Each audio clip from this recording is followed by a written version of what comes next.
Establishment Democrats are scared of the left, and now they're gaslighting Alexandria Ocasio-Cortez. So take a look at this. Veteran Democrats wary of climate push by Ocasio-Cortez and her allies. Veteran Democratic lawmakers are closing ranks against new members pushing the party to the left on climate change. Incoming chairmen say they want to address climate change, but they are bristling at the tactics of Representative-elect Alexandria Ocasio-Cortez and other newly elected Democrats who say the party needs to come up with a Green New Deal that would decarbonize the economy within a decade. The idea that in 5 years or 10 years we're not going to consume any more fossil fuels is technologically impossible. Representative Peter DeFazio, Democrat of Oregon, who's in line to lead the Transportation and Infrastructure Committee, told Politico, quote, "We can have grand goals, but let's be realistic about how we get there." Okay, this immediately reminded me of that Martin Luther King Jr. quote, where he says, like, what's more frustrating is the ally who believes in incrementalism, as he called him, the white moderate, than the person who's just open about the fact that they're your enemy. It's more frustrating when somebody says, "Oh, I agree with you on the goals, but the tactics in which you try to get there, well, there you lose me." He says that's more frustrating than the person who's like, "No, I'm against you, and I'm letting you know that I'm against you."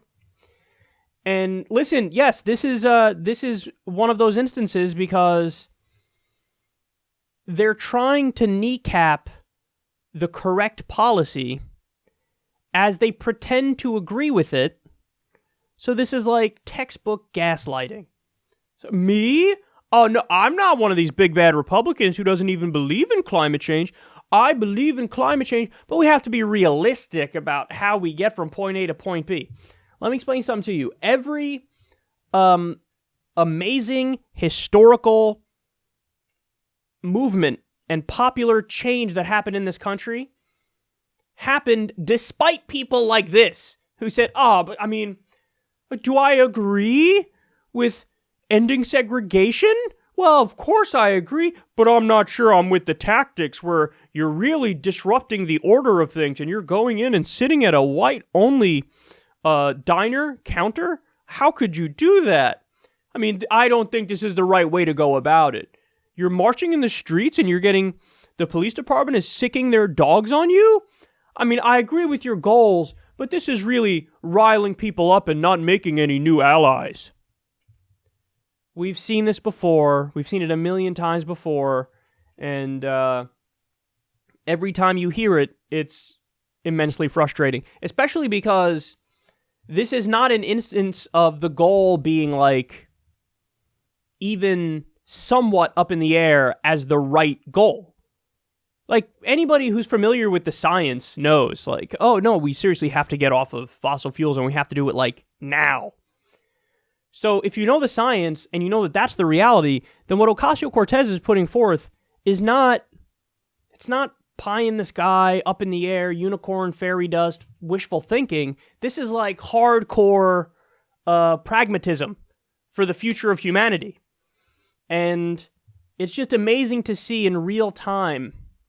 You have the establishment types struggling to deal with this new incoming congresswoman-elect. And there are also many others, by the way, who have been elected, who are left-wing. I mean, the Congressional Progressive Caucus is now 40% of the elected representatives. A force to reckon with now. So we'll see what happens moving forward, but an interesting fact about what happened here is this. Take a look.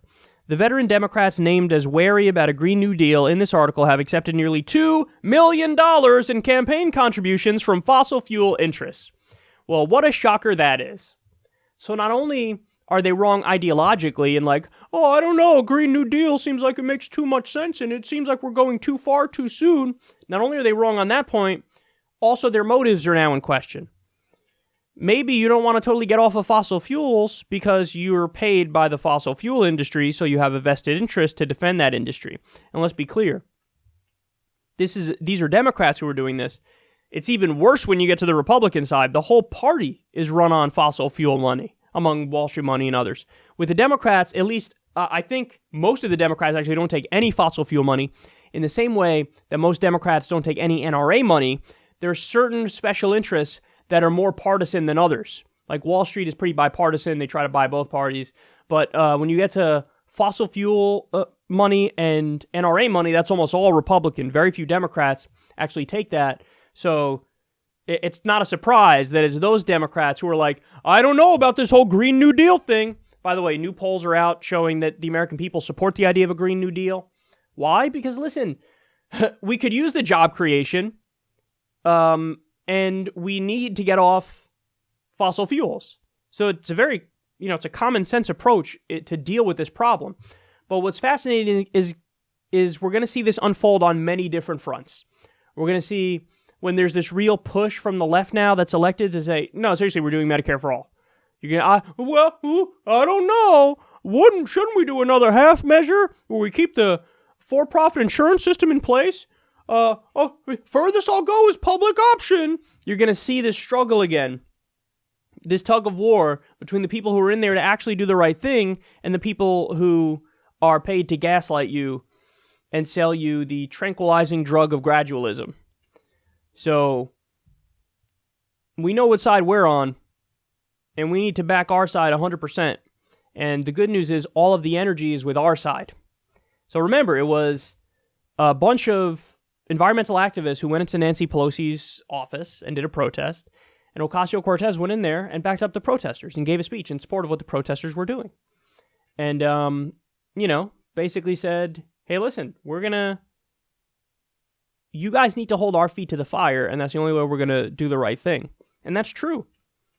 All those politicians need to be held accountable.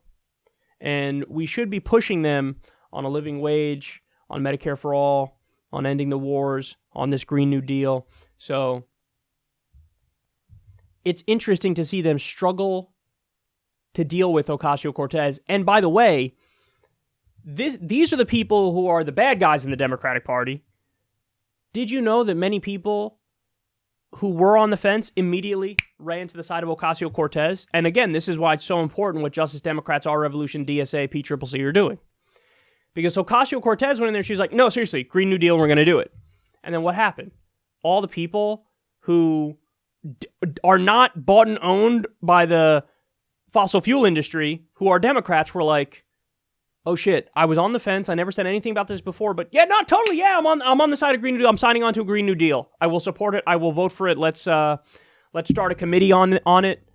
So all it takes, and David Schroeder pointed this out, is one congressperson with guts, and then all of a sudden, on the Democratic side, you're forcing the hand of people who can go either way. And that's all that's really needed. I mean, look at what we ended up doing with Medicare for All, how it was just a couple dozen, maybe, Congress people who supported Medicare for All, and we got it to over 120. That's because we forced their hand. They're like, no, seriously, you're going to do the right thing now. Now we have people inside the House who get to force their hand. And you'll see, in a similar way that the Tea Party movement impacted the Republican Party, the Justice Democrats movement, this populist left wave, is going to impact the Democratic Party. Because the Tea Party made the Republicans bend to their will. We're going to make the Democrats bend to our will. And the difference is our ideas are actually overwhelmingly popular and help people.